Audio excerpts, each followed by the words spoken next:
It is May 19th, 2021. I am your host, Carter Ring, and this is the Ringers Podcast, coming at you here with episode 83 here on the Ringers Podcast, Wednesday night.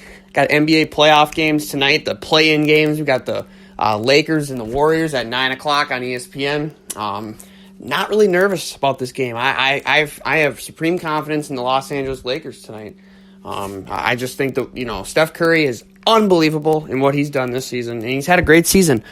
But I look at this matchup, and it's not a good one for the Golden State Warriors. It's just not, right? They don't match up well with the Lakers. The Lakers are healthy. They have all their guys. And I honestly expect the Lakers to come out and dominate tonight. But what I want to talk about here in episode 83 on the Ringers Podcast is I want to talk about the NBA playoffs. And I want to talk about which guy is under the most pressure. There's a lot of storylines. This is going to be a very intriguing postseason. And I look at the teams, you got the Brooklyn Nets with KD, Harden, Kyrie, right? They form the super team. A lot of pressure, right? A lot of pressure on those guys to get it done. I don't think there's pressure on LeBron and AD. They just won the title. LeBron's got his chips already. But you could say there's pressure on LeBron, right? You want to go get Andre Drummond. You want to form this team in LA with AD. Okay, sure. Yeah, you got to win, right? I look at other teams, that have pressure. I mean, if you want to say there's pressure on Utah, Phoenix, okay, sure. But they don't really have superstars, right? You can't expect them to get through the juggernauts, right? You want to know who has the most pressure in the NBA in this postseason? Giannis Antetokounmpo. I'm going to tell you why. I'm going to sound off, and I'm going to tell you why Giannis has the most pressure in these playoffs. So Giannis Antetokounmpo is the back-to-back reigning MVP. Back-to-back. And he's made a strong case this season for 3 in a row. I mean, you could make the argument. You're not crazy to say that Giannis should get MVP, right? I'll hear you. I'll hear your argument. He's not going to win it. I'd put 3 guys ahead of him probably, Embiid, Jokic, and Steph Curry. But he has a case, right? Giannis also has guided the Milwaukee Bucks to the 1 seed in 2019 and last season in the bubble, 2020. The Bucks were the number 1 seed, right? Has a 2-0 lead in the Eastern Conference Finals in 2019 over the Kawhi Leonard and the Toronto Raptors. What happens? He loses 4 in a row, and they're bounced in the Eastern Conference Finals. Next season, in the bubble, they play the Miami Heat in the second round. They blitz the Orlando Magic in the first round. Okay, that's great. You're expected to do that, right? He goes, takes on the Miami Heat. They lose in 5, right? Then Milwaukee decides to give him $245 million, right? And the Bucks have looked good. And listen, they get him Drew Holiday. They get him P.J. Tucker. By the way, P.J. Tucker, don't sleep on that addition. He's a smart, savvy veteran who can bang down low, hit corner threes, play perimeter defense, and post low defense, right? And Drew Holiday's an upgrade over Eric Bledsoe, right? Eric Bledsoe has his good strengths as well, but wildly inconsistent in the postseason, right?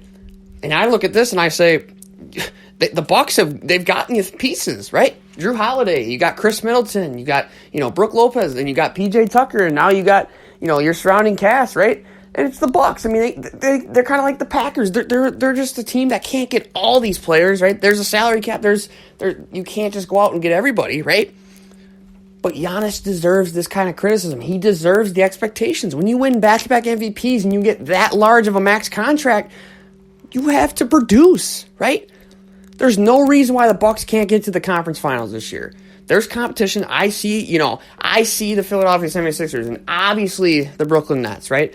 And then listen, if Giannis makes a strong postseason run, gets through Miami, gets through whoever he'd have to see, the Knicks or, the Sixers in the second round, and then maybe has to see Brooklyn, right, in the Eastern Conference Finals, and if he's good in that series and they lose in 6, which they probably will, 5 or 6, because Brooklyn's just too much of a juggernaut in the Eastern Conference, I will respect that and say, hey, it's like LeBron going up against those Warriors teams. When the Warriors won 73 games and then added a prime KD, it was over. It was over, right? The most LeBron could do is get the Cavs to the finals, and he did it, right? But you can't. No one's beating those Warriors teams. Get out of here, right? It's the same thing for Giannis. At least get the Bucks to the conference finals. Have a good, dominant series. Be arguably the best player on the court, and take it maybe 5 or 6 games.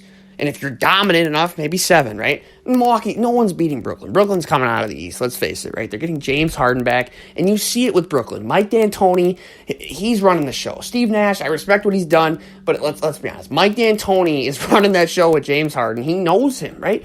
When Mike D'Antoni had James Harden, I don't want to get too off topic, but you remember in 2018 when the Rockets had Chris Paul and all those guys, PJ Tucker, James Harden, Clint Capella. They took the Warriors with KD, Klay, Steph, and Draymond 7 games, had a home Game 7 without Chris Paul. And they went on to miss 26 threes in a row, right? 26 threes in a row, and they lost by single digits. They hit a few of those, they win the game, right? They eliminate the greatest team of all time. So I look and I say, listen, Giannis just has to get to the conference finals in my book. In my book, just get the Bucks to the conference finals. Tell me a reason why he shouldn't beat the Philadelphia 76ers. He's the best player on the court. Is he better than Joel Embiid? You can make that argument. Yeah, different. They're hard to compare, but I think he's better. Is he better than Ben Simmons? I think so, right? Why can't, if Giannis messes around and loses to the Miami Heat in the first round, I don't even want to hear an argument for Giannis being in the top 5 anymore. I can't do it, right? I'm so sick of hearing about the regular season with Giannis and the Bucks, top seed, MVPs. Show me when the chips are on the line. That's why I think he's got the most pressure in these playoffs, right? And I'm not saying it's crazy, most pressure. He doesn't even have to get to the finals, right? Most people will cut him a break. You look at Brooklyn, there's no way he's going to beat Brooklyn, right? The Bucks don't have. Jrue Holiday's a nice player, right? Chris Middleton's a nice player, but they're not superstars, right? They're not going to elevate over Kyrie, KD, and Harden, 3 first ballot Hall of Famers, right? No way. So I look at the Bucks just have to get to the conference finals. I'm worried about the Bucks in this series. I think Miami is their kryptonite. They pose a threat to the Milwaukee Bucks, right? Bam Adebayo is Giannis Antetokounmpo's worst nightmare, in my opinion. And if the Heat dare to start shooting the ball effectively, right, with Duncan Robinson, Tyler Herro, Kendrick Nunn, Trevor Ariza, and they just lost Oladipo. That was a huge loss. But if the Heat dare heat up, and obviously you've got Jimmy Butler, that guy's a killer, right? This is a bad matchup for the Bucks. This is a bad matchup, but no excuses. First round of the playoffs, back-to-back MVP, $245 million. You got Jrue Holiday, you got PJ Tucker, you still got Chris Middleton. No excuses. Giannis, you want to put the crown on your head? You want to be that dude, right? You got to go out and perform. No excuses. I don't want to build in excuses for Giannis, right?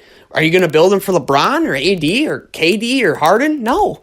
No one's going to build him for Joel Embiid or the Joker, right? Giannis is held in that same breath because he's got the MVPs. He's got the regular season success.